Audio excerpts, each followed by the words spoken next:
প্রিয় বোন আমার, ছেলেটা খুব ভালো তাই না? তোমায় ভালোভাবে চলতে বলে, পর্দা করতে বলে, হাদিস শোনায়, সবসময় কেমন ভাবে চলো, কোথায় যাও, সবকিছুর জন্য উপদেশ দেয়। তোমায় ইসলামের ছায়াতলে আসতে বলে, কোরআন শেখানোর উদ্দেশ্যে কোরআন তেলাওয়াত করে শোনাতে বলে, ঠিকভাবে নামাজ পড়ো কিনা এসব জিজ্ঞাসা করে। আর তুমিও নিশ্চয় বেশ খুশি এমন একটা দিনী ভাই পেয়ে, যে তোমাকে নিজের ভাইয়ের মতো গাইড করছে, তোমায় উপদেশ দিচ্ছে। তার কোনো উপদেশই তোমার বিরক্ত লাগে না। প্রতিটি উপদেশে যেন কোনো এক অজানা মধুর ছোঁয়া আছে। নিজেকে তোমার খুবই ভাগ্যবতী মনে হয়, কারণ তুমি এমন একটা দিনী ভাই পেয়েছো।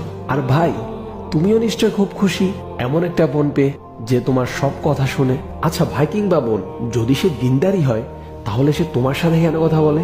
হে ভাই, তোমার কি দিনী ভাইয়ের অভাব পড়েছে, নাকি বোন তোমার দিনী বোনের অভাব পড়েছে, যে তোমাকে দিনী ভাই কিংবা বোন নামক শয়তানের ফাঁদে পা দিতে হবে? তুমি যদিও ভাবছো সে তোমায় দিনদার বানাচ্ছে, বস্তুত তো সে তোমার দিন কেড়ে নিচ্ছে।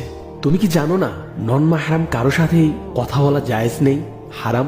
তুমি হয়তো বলবে যে প্রতিদিনের আমল হিসেবে এই দিনই ভাই কিংবা বোনকে দেয়া তো প্রয়োজনের মধ্যেই পড়ে, আর আমরা তো ইসলামিক বিষয় নিয়েই কথা বলি, সুতরাং এটি হারাম হবে না।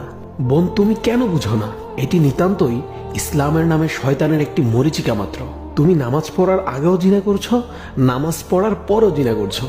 তোমার এটি কেমন নামাজ, যে নামাজ তোমার জিনা থেকে বিরত রাখতে পারে না? অথচ আল্লাহ তাআলা সালাতের ব্যাপারে বলেছেন, ইন্না সালাতা তানহা আনিল ফাহশাই ওয়াল মুনকার। নিশ্চয় নামাজ অন্যায় ও অশ্লীল কাজ থেকে বিরত রাখে। আর কতভাবে বুঝালে তুমি বুঝবে? এখনো সময় আছে, শয়তানের এই ঈমান বিধ্বংসী ফাঁদ থেকে বেরিয়ে আসো। ইহদিনাস সিরাতাল মুস্তাকিম। হে আল্লাহ, আপনি আমাদের সরল সঠিক পথ প্রদর্শন করুন।